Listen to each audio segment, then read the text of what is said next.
Monsieur le Président de la République, Monsieur le Président de l'Assemblée nationale, Monsieur le Premier ministre, Madame la Présidente du Haut Conseil des collectivités territoriales, Monsieur le Président du Conseil économique et social et environnemental, Monsieur le Haut représentant du Président de la République, coordinateur du dialogue national, Madame la Présidente du Haut Conseil du dialogue social, Mesdames, Messieurs les ministres, Mesdames, Messieurs les représentants des partis et des coalitions de partis politiques, Mesdames, Messieurs les représentants du patronat, des centrales syndicales, de la société civile, honorables représentants des chefs religieux et coutumiers, Mesdames, Messieurs, en vos rangs, titres et qualités. Monsieur le Président, permettez-moi de dire juste un moment d'émotion que j'ai reçu et qui explique fondamentalement ma présence ici. Il y a 63 ans, je faisais partie des jeunes écoliers de plateau qui avons chanté ici, en haut, à la terrasse, le premier hymne de l'indépendance. Et tout à l'heure, lorsque l'hymne a retenti, je me suis retrouvée, j'avais 12 ans, en haut, avec le président Senghor, on levait le drapeau et c'est nous qui avons chanté pour la première fois l'hymne du Sénégal. Ceci explique pourquoi j'ai accepté, malgré beaucoup de contingences, de participer à ces travaux. Il me revient donc cet après-midi le devoir de vous présenter, Monsieur le Président de la République, en ma qualité de président de la commission de synthèse, les conclusions de l'important travail abattu par les parties prenantes au dialogue national sous la direction d'éminentes personnalités. En effet, le cumul des événements de mars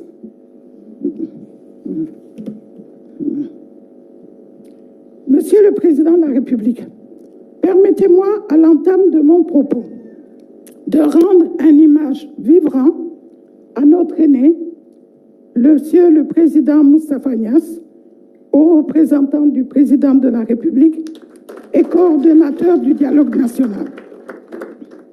Par son ouverture d'esprit et sa disponibilité, il a su accompagner de manière méthodique, sage et éclairer le comité de pilotage, ce qui a permis à toutes les commissions de travailler dans de bonnes conditions matérielles et intellectuelles.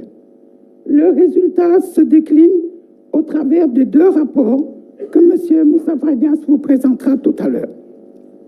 Monsieur le Président de la République, le 31 mai 2023, vous avez lancé officiellement le dialogue national et vous l'avez défini comme un instrument visant, au-delà des difficultés, des divergences, voire des contradictions, à s'asseoir, à échanger, à débattre des problèmes communs les plus complexes, les plus difficiles.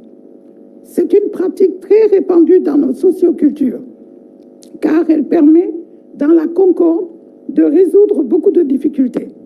Et sur le plan politique, le dialogue a permis de régler beaucoup de contentieux au-delà des clivages idéologiques. Monsieur le Président de la République, en fait, en une dizaine de jours, il a été possible de mobiliser de nouveau des centaines de citoyens, des institutions, des organisations syndicales, du patronat et des travailleurs, des organisations paysannes, la société civile, des associations de femmes et de jeunes, des associations professionnelles, des artistes, des sportifs, des personnes vivant avec un handicap, des partis politiques d'ici et de la diaspora, des marchands ambulants, des individus venus tout seuls, des corps de métier venus en masse. Tous étaient mus par un fervent désir de s'engager pour défendre la République. En effet, le cumul des événements de mars 2021 et de juin 2023 a provoqué une prise de conscience de l'urgence de réfléchir sur les voies et les moyens de préserver la paix, la sécurité et la stabilité de ce pays face aux menaces internes et externes, mais aussi de chercher des solutions pérennes aux problèmes structurels que vivent encore la majorité des Sénégalais.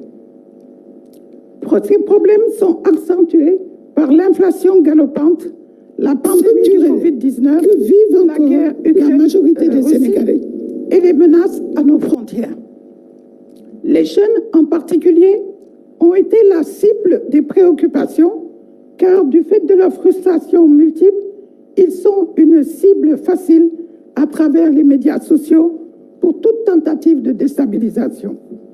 C'est donc dans un élan patriotique et un engouement exceptionnel que se sont déroulées jusque tard dans la nuit, parfois, les réunions des commissions. Oui, les échanges, les débats ont été parfois vifs, mais toujours dans le respect des individus, des institutions et en toute indépendance, malgré les diversités de croyances, d'appartenance politique et idéologique.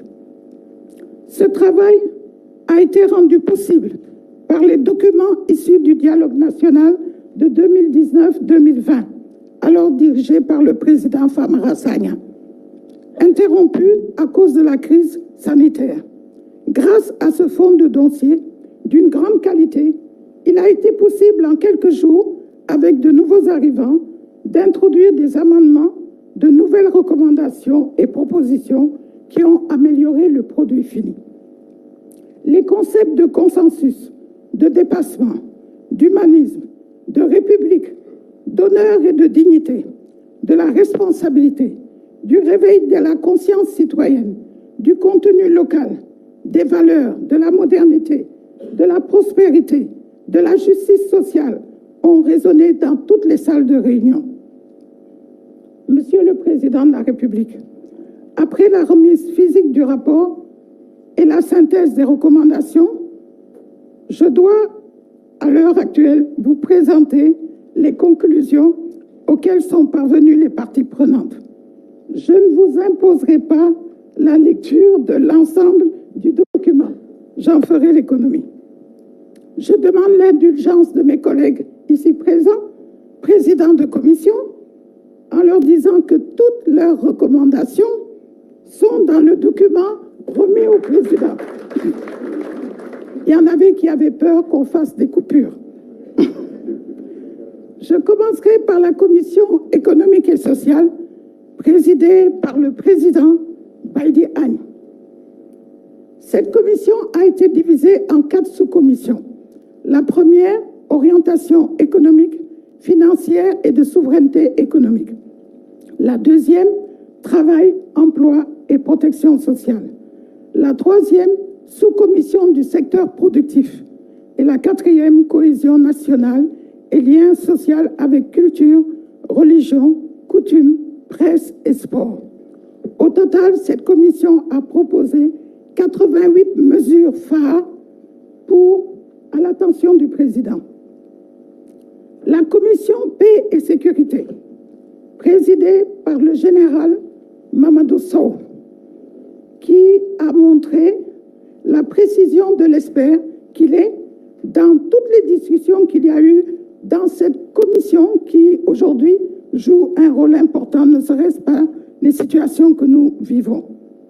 Ils ont donc proposé, entre autres, l'adoption d'une stratégie nationale de sécurité intérieure, la gestion des frontières, la sécurisation des signes d'orpaillage, la gestion et le contrôle de la communication digitale, le regroupement des 2 principales forces de sécurité, police et gendarmerie, entre autres.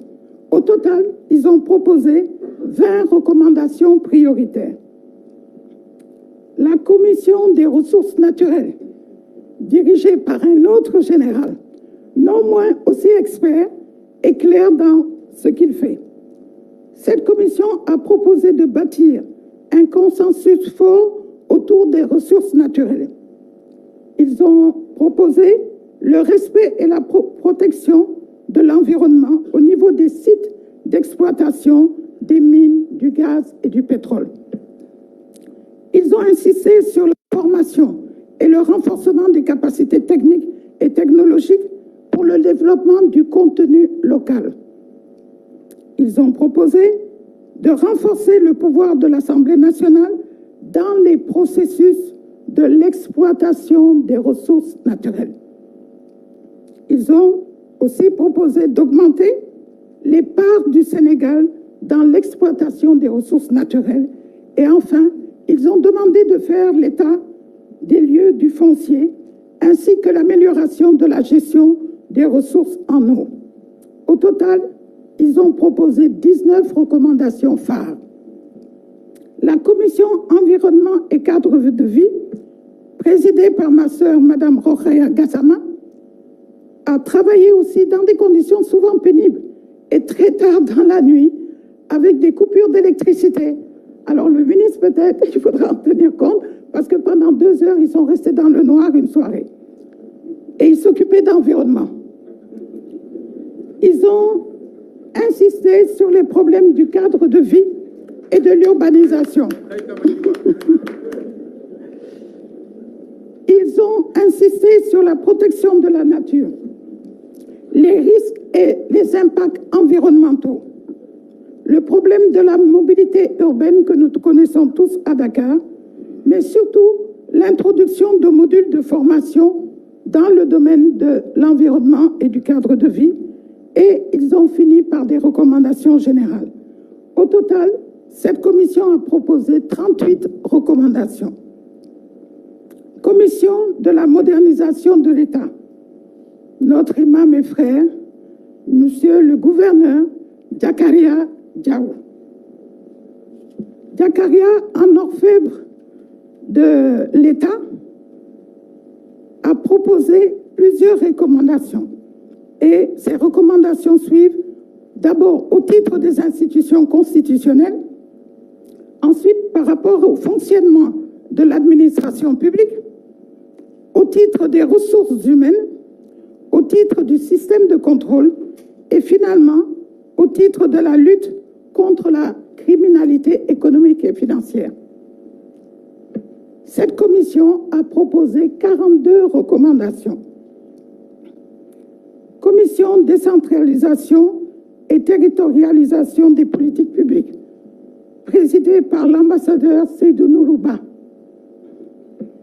Cette commission demande de compléter le cadre juridique de l'acte 3 de la décentralisation. Il demande aussi l'opérationnalisation du concept de territorialisation des politiques publiques et demande de poursuivre les réformes de la décentralisation et finalement de promouvoir la fonction publique locale et de renforcer l'accompagnement des collectivités locales par les services techniques de l'État. Cette commission a proposé 15 recommandations générales. Commission culture, art, jeunesse et sport. Le président Niasse vous a expliqué tout à l'heure les changements intervenus. Présidée par le docteur Philippe Abraham Biramtin. Ils ont divisé la commission en 3 sous-commissions. Une sous-commission art et culture, où ils ont mis l'accent sur la culture comme moteur du vivre ensemble, en faisant appel à toutes les pratiques traditionnelles, notre patrimoine, tout ce qui nous permet d'être des Sénégalais à part entière.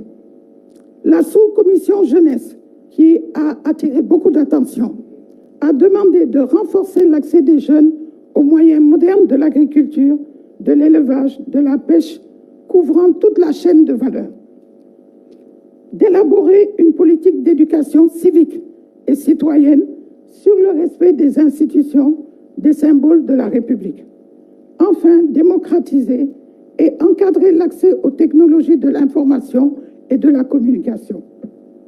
La sous-commission sport a insisté beaucoup sur l'adoption de la charte du sport.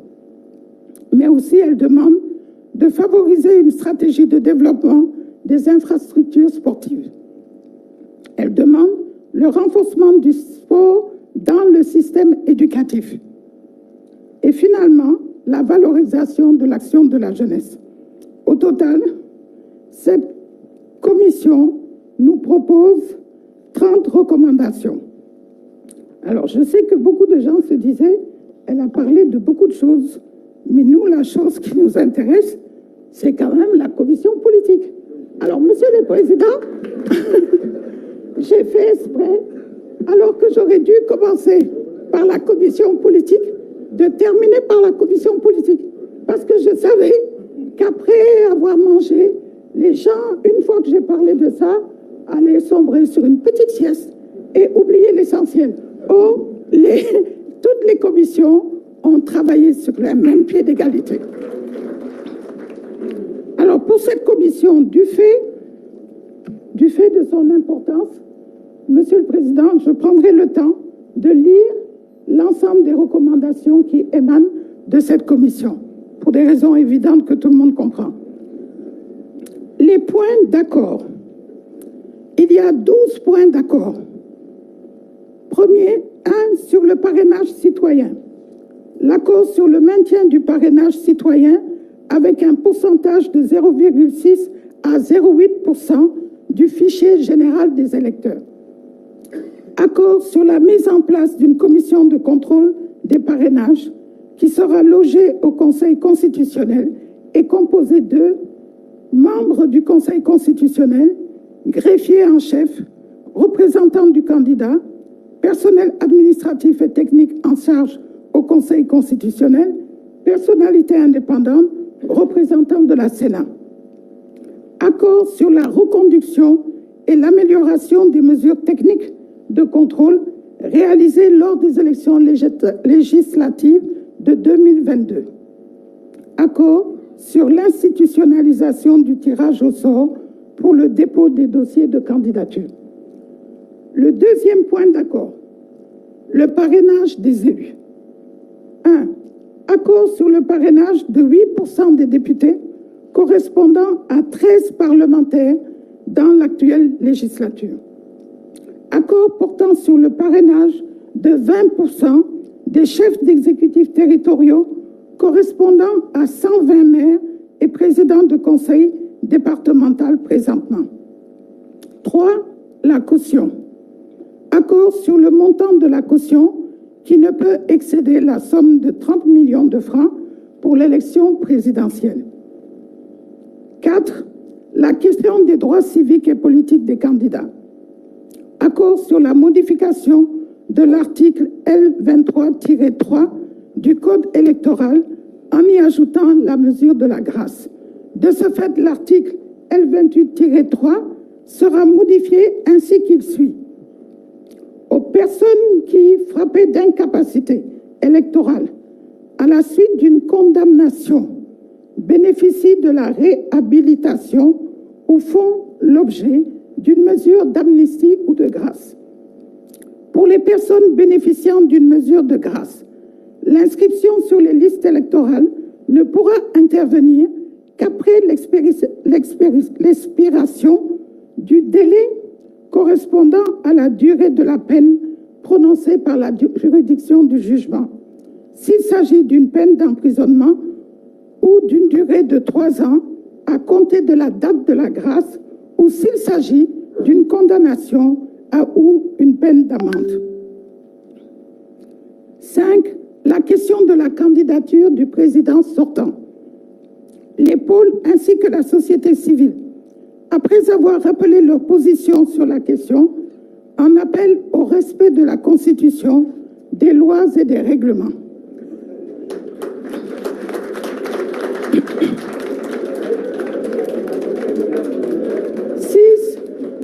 La modification de l'article L29 du Code électoral. Accord sur la modification de l'article L29 du Code électoral.